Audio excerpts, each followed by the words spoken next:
Hey humans out there, I need your help. Humans Now and Then is in the running for a People's Choice Podcast Award under the Society category. If you love Humans Now and Then, please vote at podcastawards.com. That's podcastawards.com. Also, follow Humans Now and Then on Facebook, Instagram, and Twitter to be one of the first to learn more about the upcoming Season 2. I'll be sharing some exciting announcements soon, and you do not want to miss it.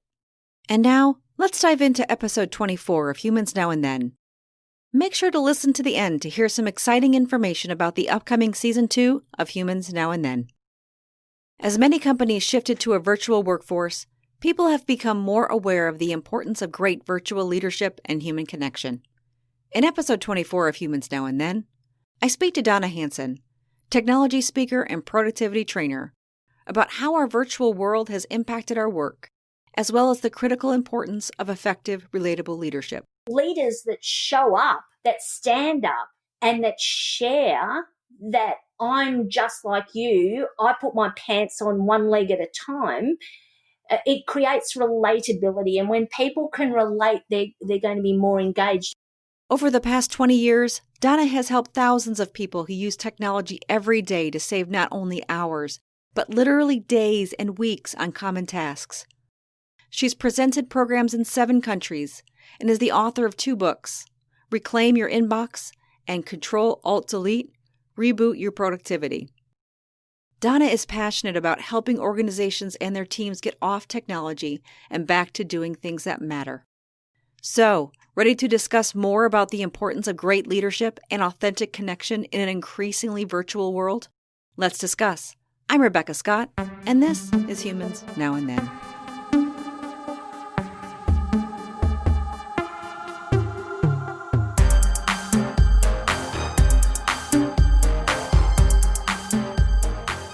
Donna Hanson, thank you for joining me. Oh, thank you for having me, Rebecca. It's lovely to be here. Yeah, I'm so glad to have you on. And just let listeners in on a little secret. Donna and I had a fantastic conversation a few weeks ago. I feel like so much has happened since then, but I'm really just glad to reconnect today.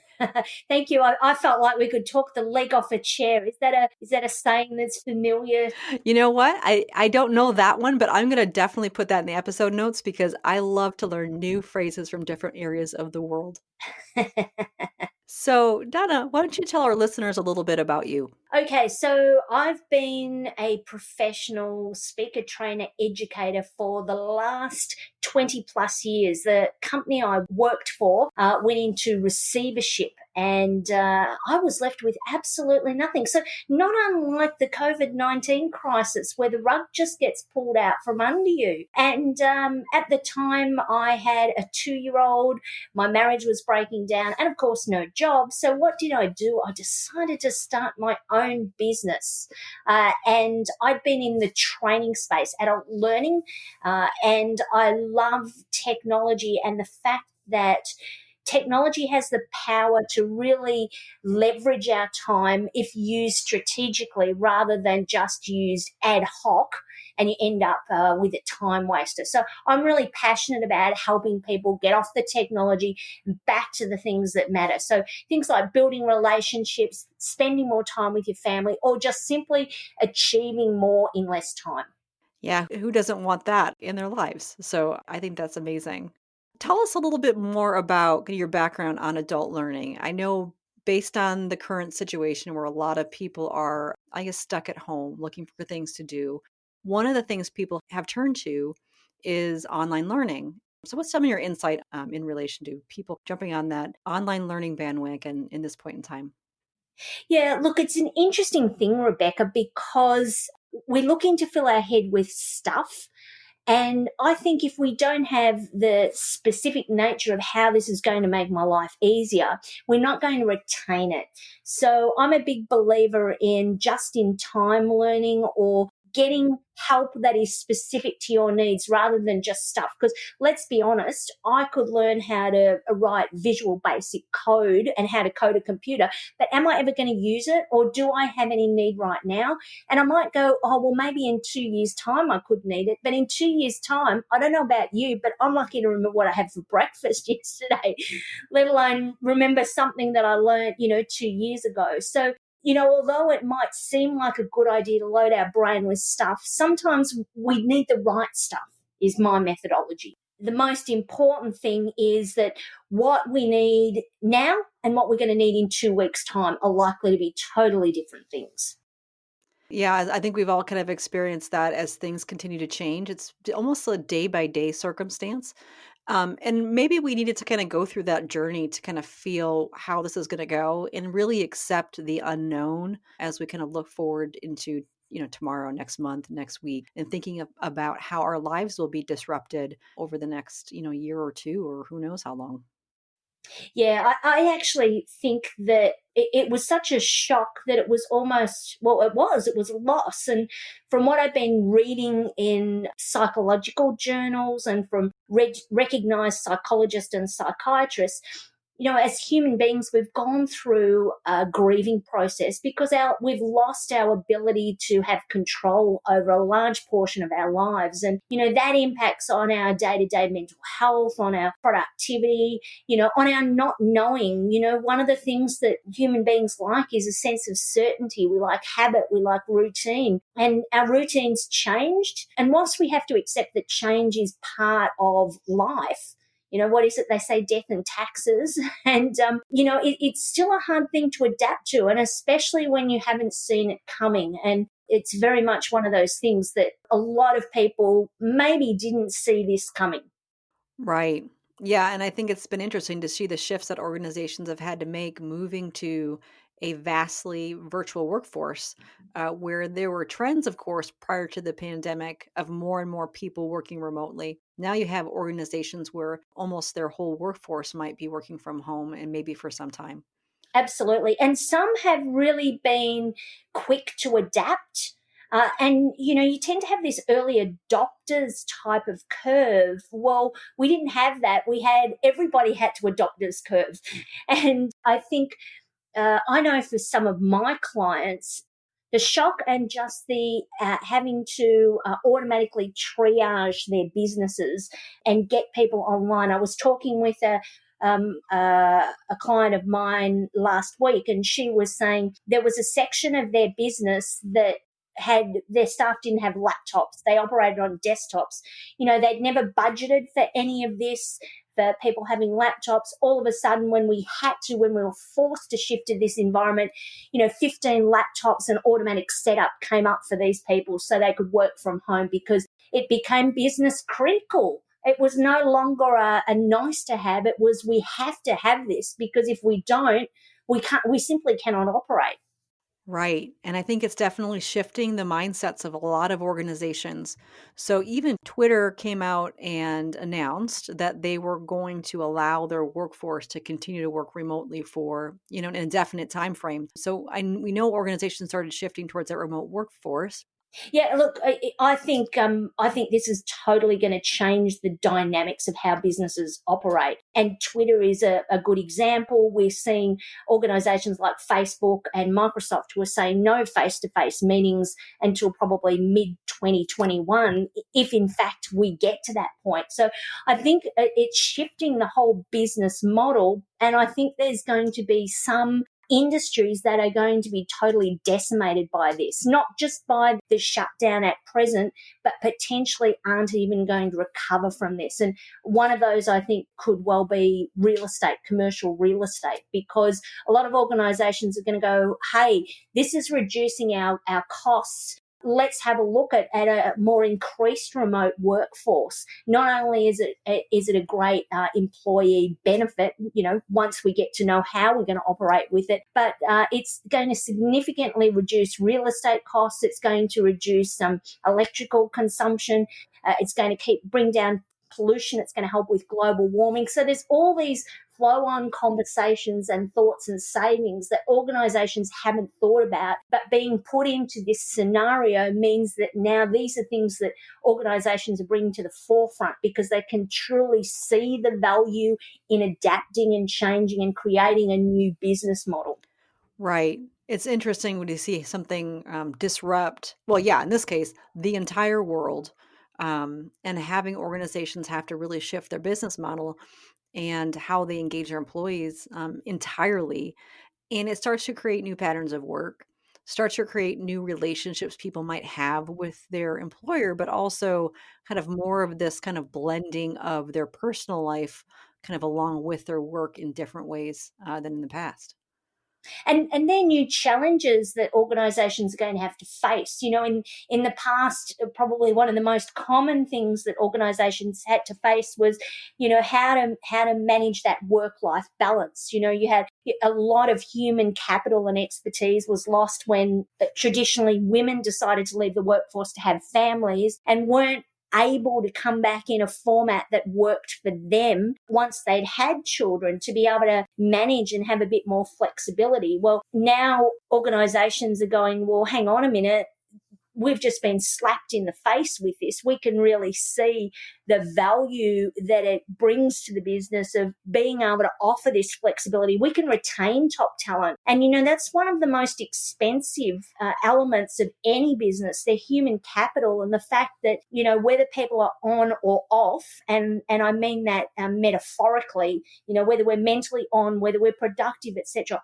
It's not like a machine where you push a button, it does something, and if it doesn't work, you get it fixed. We're now looking at how do we do those sorts of things with human beings, and it's going to be a challenge for organizations to look at, okay, so now we've got a new set of retention and mental health problems and productivity problems, work-life balance sort of stuff, and keeping people engaged, inspired, and retained is going to increase as we move out of this.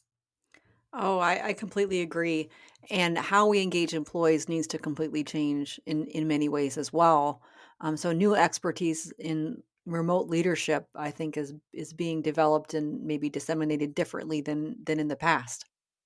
Absolutely. And I think, even though we've seen an influx of online meetings using Zoom or Teams or WebEx or GoTo, whatever the platform, the issue isn't the connectedness. It's the fact that we're not actually connected. We're connected virtually, and we need to find a new way of connecting that makes us feel the same way as we do when we're connected physically, because that physical element is lost. And when we're on something like a video call, we know we're being watched, but yet, it's hard for us to adapt to that because, if you're 20, 30, 40, 50, whatever age you are, you have that body of experience leading up that's how things are done, and it's innate, it's automatic. And just to have it thrust on us, aside from all the other things that we're trying to manage in our life, we feel more lonely than ever. And for a lot of people that,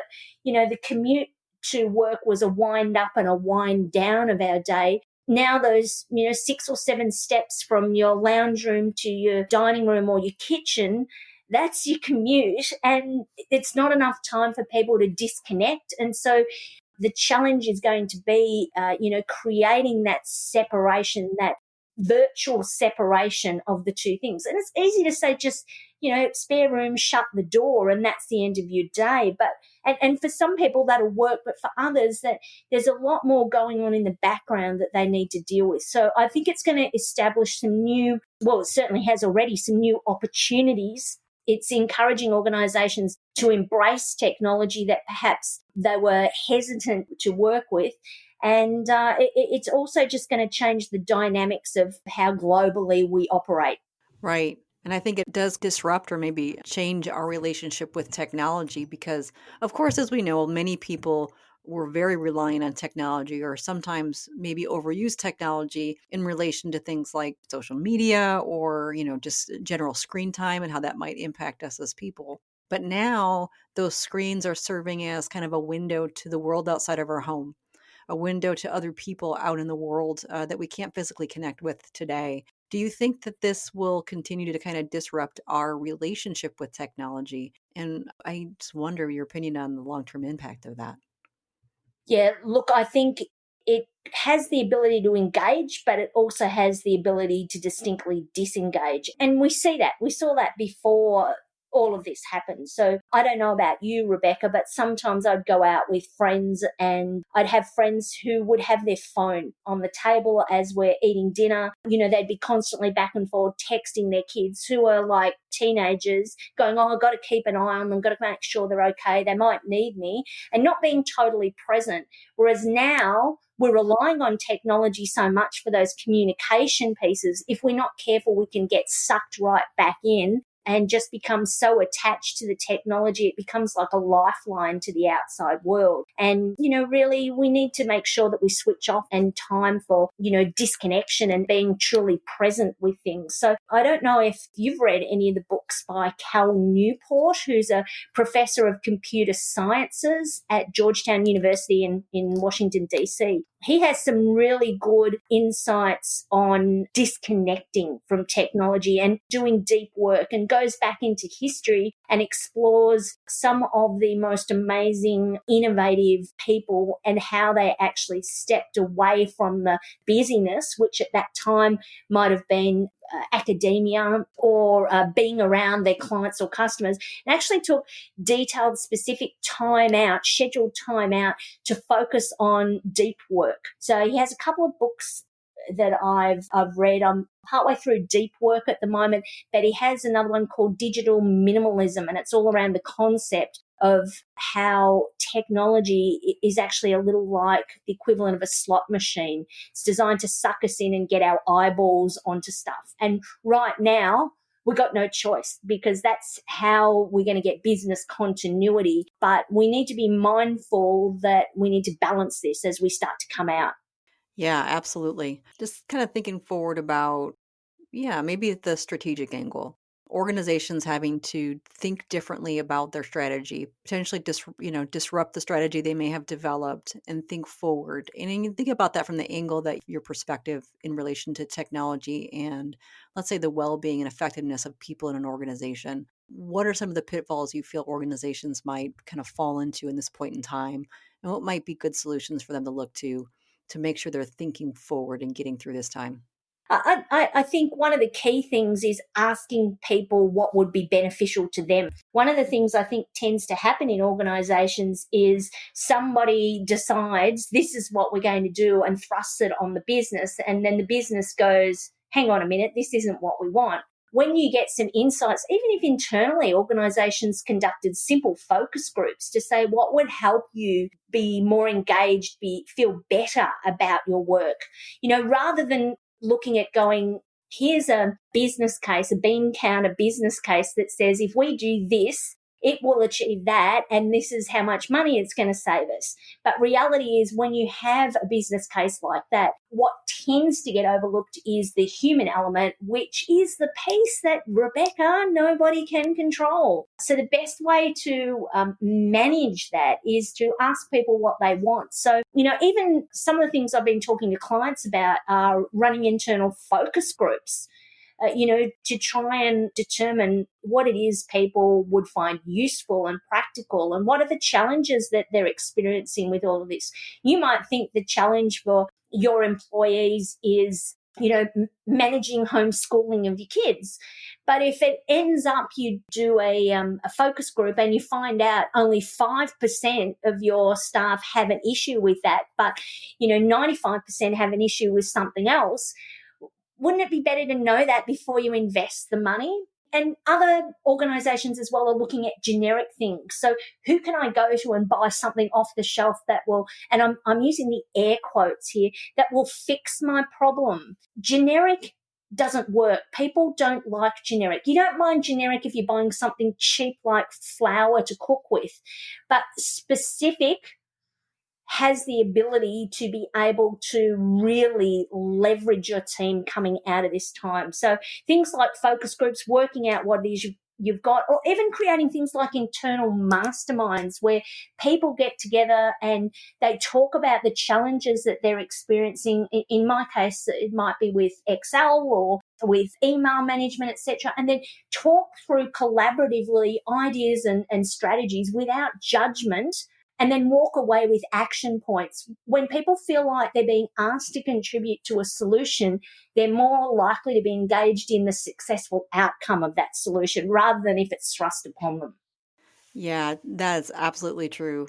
And I think this is an interesting time to think differently about how do you engage your people, because it really is an engagement question. Of course, businesses have a multitude of new problems they may be facing right now, and bringing your employees in to be a part of that solution, to bring their ideas and feel like they're contributing to something that helps move the company forward, and in some cases, maybe even save the company from falling apart. That's meaningful to a lot of people. And imagine that would be a great way to get people not only motivated and engaged, but also to help them be more productive in their work.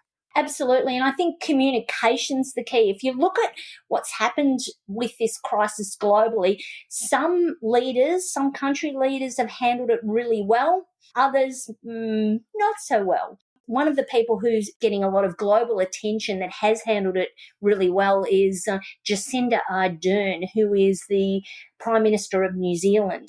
She's getting a lot of kudos for how she's handling it and her communication style. I think in a time of unrest and unsettling, people want reassurance, and you want reassurance from your leaders. And I think organizations, you cannot underestimate how much it will mean to your team for them to get authentic insights from the top. So I'm not suggesting that the CEO or the president of the company needs to sit down and write a 40-page document just updating all the staff on things, but something authentic like a 2-minute piece to camera on their smartphone just saying, hey, look, we're all going through this together. We're all experiencing these things. Just want to let you know these are the things we're doing. And the more regularly that someone can do those sorts of things, the more comfort your team will get from it. And as a result, they'll start to feel a little more engaged.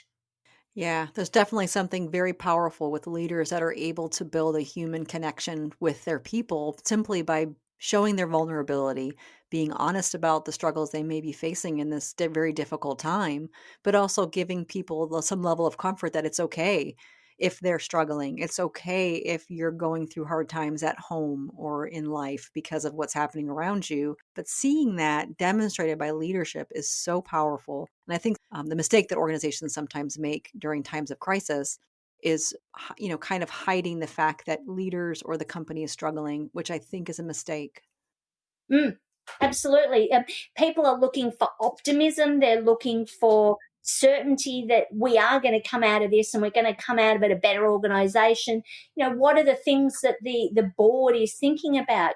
It's really highlighted the fact that our infrastructure wasn't as good as it could be, and we're working on that. It highlights the fact that maybe we don't have enough resources in X area, and this is what we're going to do about it. But leaders that show up, that stand up, and that share that I'm just like you, I put my pants on one leg at a time, it creates relatability. And when people can relate, they're going to be more engaged. And I think the US company Zappos, has made a magnificent business model about the personal emotional connection, regardless of what level of leadership or role people are in. And it's time to sort of throw away those tiered management structures and remember that as human beings, we can't do in larger organizations our work without the support of each other. So a president cannot get their salary, cannot drive a business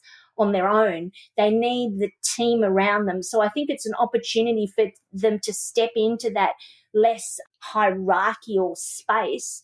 It's not about being consultative and asking someone on the shop floor about strategy, but what it is just being seen to be understanding of all elements of the business rather than being viewed as being someone in an ivory tower. Yes. And how much value, then an employee feels valued and seen. So much power behind that. Yeah, one of the things that we saw in this crisis as well was the uptake of Zoom, the video platform, and they had some issues with security. And one of the things that just was amazing leadership was their CEO, and he just, rather than hiding behind PR rhetoric, he put his hand up and said, yep, you're right. We've had like an increase in subscribers of like thousands of percent, and we've let them down. And here's what we're doing about it. And he did regular town hall type webinars where he just kept users who were concerned up to date. Now, it's easy to point the finger at people who are not showing up. They're just shutting up, putting their head in the sand and hoping, with time things will go away. But those organizations and businesses where their leaders start showing up and showing that they are human and they are fallible and things do happen and that we all make mistakes and we're doing something about it, creates a connectability. But it also means that, as an organization, you want your team making mistakes. Because if they make mistakes and they share the mistakes, we learn from them. But if they make the mistakes and hide them under the carpet, they come out in a way that isn't always good for business. Oh, definitely. And that's basically the hallmark of a fear-based organization, where people are afraid that they make a mistake and it'll impact them negatively, which of course can create a toxic workplace at its worst. And, that's a challenge for some organizations because that's been their culture. That's how they've done things, or that's associated with a particular type of industry or workforce. That's the way it's always been. And it's really quite a challenge for a leader to step up and say, hey, I know this is the way we did it in the past, but I don't think that's working for us anymore. And I think we need to change that. And we've seen things like that over the years with different businesses. We'll be looking at doing something a certain way and then they'll pivot into something else. And sometimes it'll work and sometimes it won't. But sometimes you just got to give new things a try. Right. That's the way you kind of stumble upon new innovation. Absolutely. Yeah, you got to take some level of risk. But I think it also gives people some level of freedom to bring themselves to work and really demonstrate their strengths differently and share their perspectives and be okay with healthy conflict so that people can work together to achieve amazing things. Well, I think too what it does is opens up creativity. And you want creativity because from creativity comes opportunity. And not just opportunity to generate more revenue, but opportunity to be part of something bigger than ourselves, something that's going to serve, our community, our country, our world in some way. And unless we do that, we're just going to keep doing the same thing the same way, expecting different results. And wasn't it Einstein who is credited with that quote? Yes. Yeah. Yes, it was. Yep, that's right. I've done a lot of work in high functioning teams, and really you're talking through the recipe of a high functioning team. People who are willing to speak up, people who feel comfortable to be who they are, people who are willing to work through conflict, people who are willing and brave enough and vulnerable enough to share their ideas and be creative, and then work together to solve solutions for a greater purpose and a common good. And I think if we come back to something that I know we talked about when we were having our initial conversation, was talking about silos. In a lot of organizations, there's been a silo of knowledge and, one division or team doesn't necessarily interact with the other. And although over the years, a lot of people have said we've broken down the silos, the finger air quotes are coming out again here. We're often not doing that. We're still not doing that. There's still pockets of duplication of investment in developing something that another team or division is already working on. And, that doesn't serve a business. That serves to isolate a team. But what it also does is it encourages people to keep information to themselves. And, one of the things I'm hoping that we see as an outcome of all of this, and certainly I'm starting to see a lot of my clients taking on board this idea, is virtual mastermind groups. One of the big things that happens, Rebecca, is when someone leaves an organization for whatever reason, a whole lot of IP walks out the door. Now, some of that is specific to the business, or it might just be innate, a process. If you've ever been in an organization where you ask somebody to do something and they go, oh, I don't know how to do that. Andrew used to do that and he left the business and nobody knows how to do it. So it used to be termed as cross-training, but I like to think of it as cross-learning. And I think a virtual mastermind, or the concept of it, is just brilliant because it enables you to have a team of people who are all passionate about getting better for the business, about building their own expertise and education, and creating a framework through which they can facilitate conversations to drive change, but also to solve problems. One of the things that I see in my work with clients, when I ask people, what do you do when you have a problem with Excel or email or whatever, they say, oh, I just go to Google. Well, I tell you, that's the biggest waste of time, because if you have one person in an organization go and Google something, 5 to 45 minutes for them to find an answer, depending on how precise they are and how interested in cat videos they are as well. And and then they've got to get back to what they're doing and tick the box. And they never share it with anyone else. Whereas if I could come to a team of people as someone in an organization and go, hey, I've got this problem. I'm trying to do this report. I don't know how I can do that. Let's collectively talk about what strategies and insights we could use. And there's likely to be someone else who's done exactly the same thing as that person. And in the blink of an eye, a snap of a finger, an instant, they can take someone from not having an answer straight away to the answer with the specificity that they need, that they'll never get from Google. So that's the value of virtual mastermind. Yeah, what an interesting concept too to think about. So applicable right now because it gives people an opportunity to be involved in something meaningful and also learn something meaningful from other people. It does serve as a good connector. I mean, in the absence of physical presence, definitely being able to have meaningful conversations about something important, especially if it's something you're really passionate about, and then also a better, more effective way for other folks to learn. Absolutely, absolutely. So, the technology can't change the physical distance, but it can make getting answers a lot swifter because it's just as fast as Googling, but far more effective. If you had a regular mastermind meeting that was virtually held once a week and everybody had a framework set up and they knew what the expectations were coming in and they knew what they were supposed to do in between to maximize the value, it's great for business. But the key here is it needs to be facilitated and not driven. And that's pretty hard to do when you're inside an organization. You tend to find somebody wants to drive it. And as a result, you don't get the engagement, the take up and the value that you get from having an external facilitator manage that for you. That's so true. I think facilitation is an art that is underappreciated. Absolutely. I also think that when an organization pays for someone externally, it's a demonstration to the business of the importance and the value they place on it. How much does it cost to bring somebody like Bill Clinton or Richard Branson in the old days, air quotes again, when we used to have face-to-face conferences, how much would it cost a conference organizer to bring a big name speaker in like that? And, people pay attention. When there's money involved, people pay attention. But if it's part of their day-to-day work, they pay less attention. Right.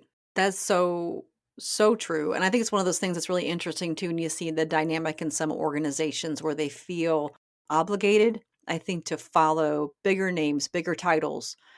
So if it's a meeting or maybe an event that they need to follow, if the name is bigger and the title is bigger, they feel more of an obligation to attend. I'm wondering if people could start to think differently and maybe shift that mindset towards the expertise that their peers might have. How do people learn from one another differently? Yeah, I think each has their purpose. Celebrity is great for making sure people attend, or when you're trying to get people to come to a live event and they're paying individually. The novelty factor. But the thing that keeps people in an organization and keeps people coming back to something regularly is the engagement factor. So you can't just go, oh, so-and-so tells good jokes and they're really good. They're an extrovert. They're good at managing meetings. They're good at running meetings. They can keep everything going. No, that's not the person you're looking for. The right fit person is somebody who understands your organization. And like the conversation we had, I'm sure, Rebecca, like anybody listening today, you've met people where you have a conversation and you walk away and you go, that's an hour of my life I'm never going to get back. And, then there's other conversations where you go, I'm really drawn into that person. I don't know what it is, but I find them engaging. I find what they're saying to really resonate for me. And that's what you're looking for. And you can't get that from a one sheet. You need that personal emotional connection, which, coming back to Zappos again, is something that they do so well. Their customers call in and they're connected with somebody who becomes like me, like them. That's what we want. We want to feel connected. And at the moment, we can't be physically connected, but we can feel connected when we think people that we're talking to are just like us, or I could be just like that. It's aspirational enough to be realistic and not too aspirational to be totally out of the realm of possibility. Definitely. There's something to be said there too about people feeling vulnerable enough to have honest and open conversations and really kind of open a window to who they are, to the people they're talking to demonstrate not only potential connections like you're mentioning, so things that we might have in common or ways we might connect. So certainly, Donna, you and I connected last time we had that conversation. That was a great conversation we had. We both felt the energy from it. But that connection came through not only some of the shared values that we have and some of the shared experiences that we have, but also just because we're able to talk to one another, not necessarily hold back and really just have an honest and open conversation, being exactly who we are. So that allows us to demonstrate and maybe even gain some trust. I wonder if maybe the virtual technology is really widening an authenticity gap, because there's nowhere to hide. Right. You can't hide in a meeting where, the camera's on and there's nothing else to distract other people. Right. And, you might have kids running in the background, or your dog might come up, or your cat might jump on your laptop. There it is. I mean, even with the virtual backgrounds they have now in Zoom, I mean, those things have happened in those virtual meetings that we're having today more and more. And I think in the past, what's really interesting is that less and less of that life showing up in those types of meetings was tolerated previously. And I feel like it's more tolerated today. Now it's like a circuit breaker. Like, I think one of the classic ones that went around was, I think it was a British politician, and he's sitting in his desk and a little kid wanders in, and then the wife comes in and she's down low trying to pull the child out. And I mean, it's a human side. And I know I saw one of a weather person in the US, and it was feeding time for his dog, and his dog's come up in front of the camera, and it's just, and he's going, I can't see anything. And people love it. It's like it's like a real life version of the, TV's funniest bloopers sort of show. Yeah, but it's also highly relatable.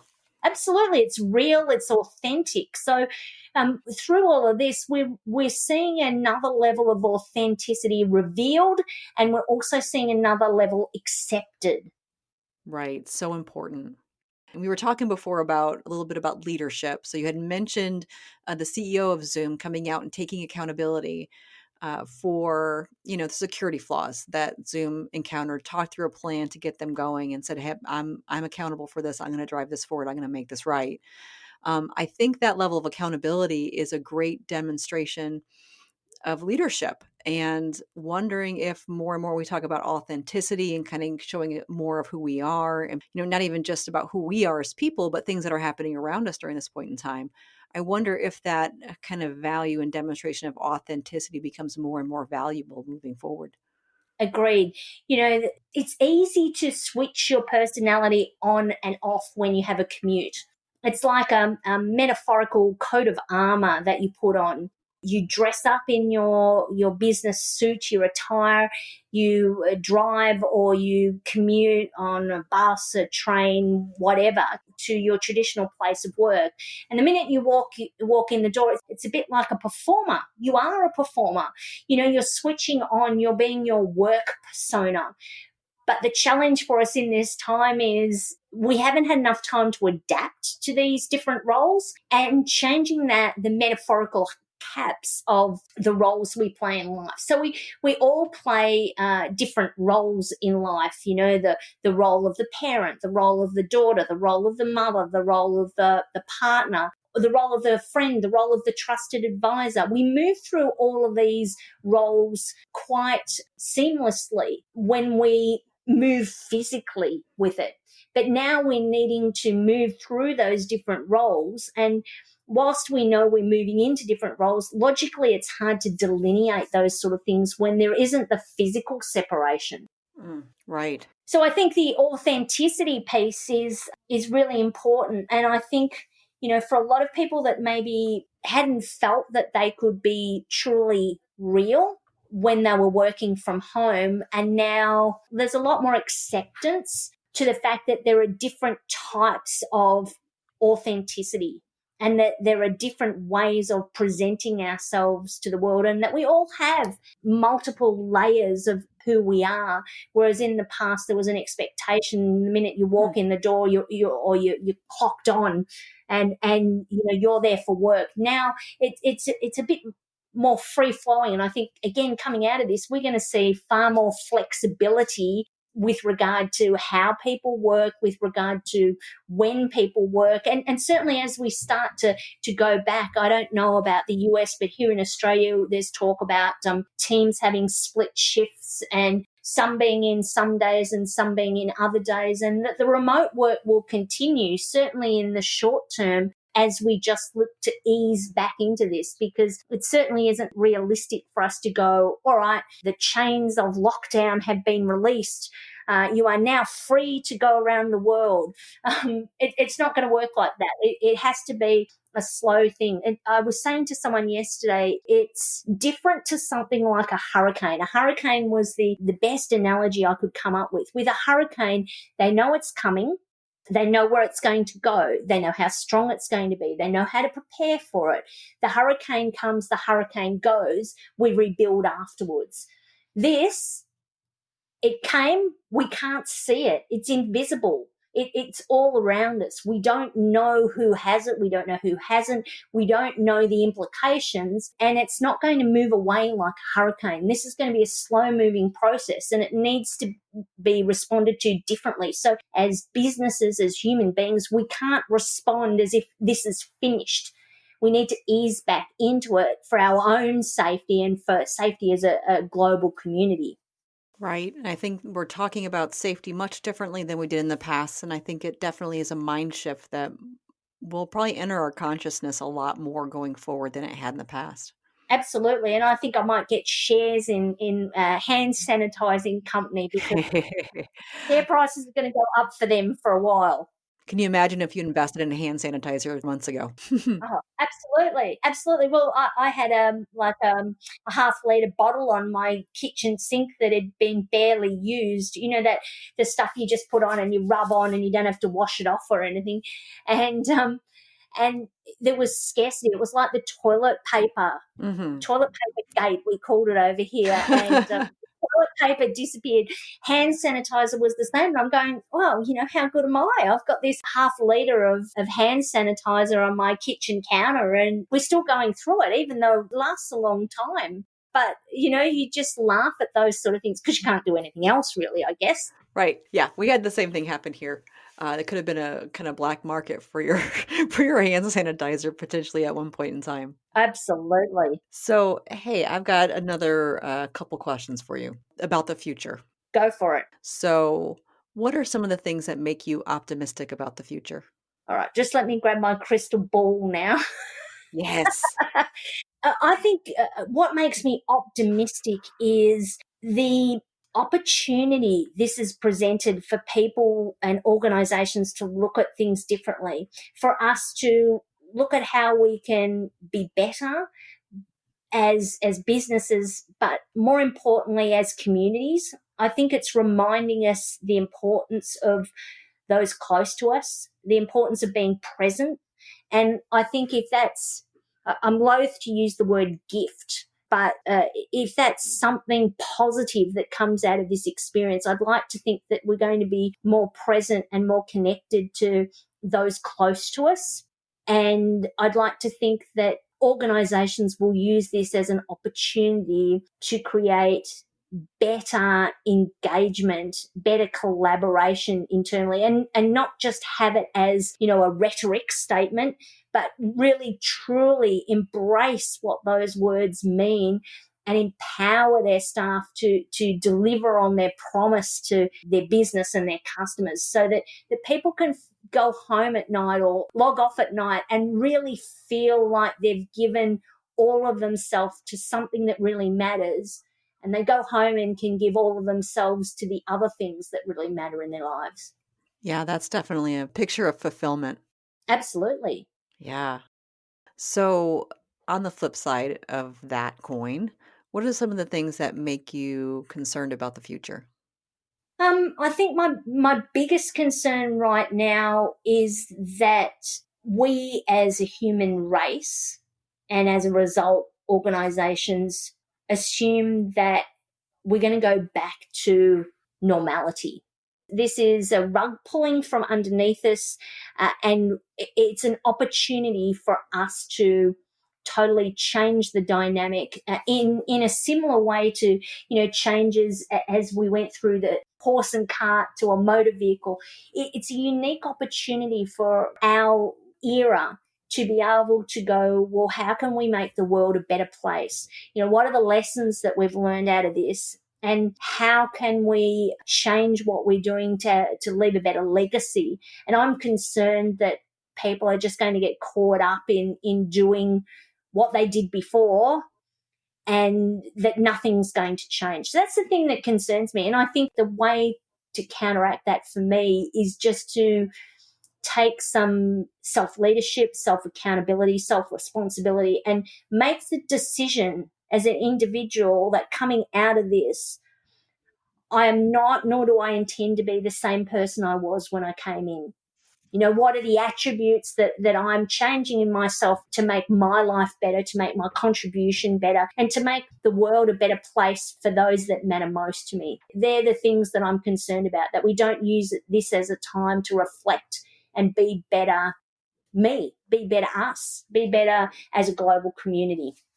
I couldn't agree more. And I have to say, my listeners are getting to know me well enough to know now. I really love it when people end on a great, compelling call to action. Absolutely. So, Donna Hanson, this has been an amazing conversation, and thank you so much for joining me. Thank you for having me, Rebecca.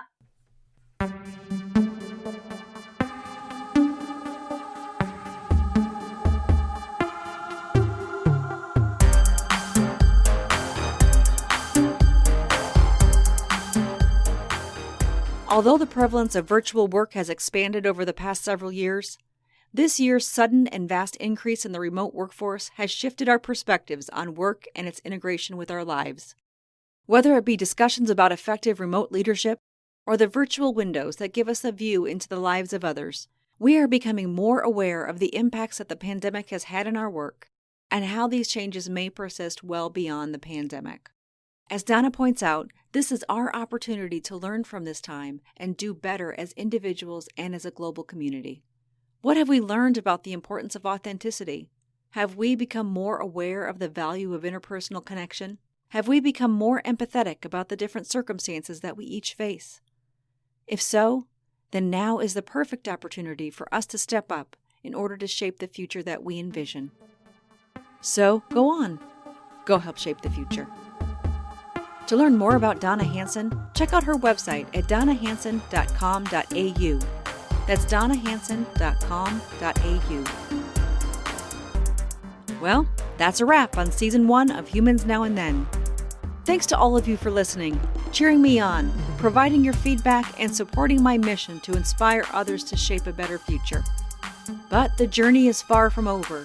Season 2 starts on Thursday, August 6th, and just wait until you see who will be joining me. From business leaders to entrepreneurs, from authors to icons, Season 2 will be packed with groundbreaking dialogue that will help you shape a better future. Take the time right now, if you haven't already, to subscribe to Humans Now and Then. And please rate and review the show if your platform allows it. Also, follow Humans Now and Then on Instagram, Twitter, and Facebook to keep up to speed on the launch of Season 2. along with sneak peeks, important updates, and opportunities that you do not want to miss. Thanks again to all of you fabulous humans. I can't wait for you to join me for Season 2. Until then, well, you know what to do. I am Rebecca Scott, and this has been Humans Now and Then, hosted and produced by Rebecca Scott. Music by Ryan Sullivan, Rebecca Scott, and Victoria Scott. Credits and resources from this episode can be found in the episode notes at humansnowandthen.com. Thank you for listening.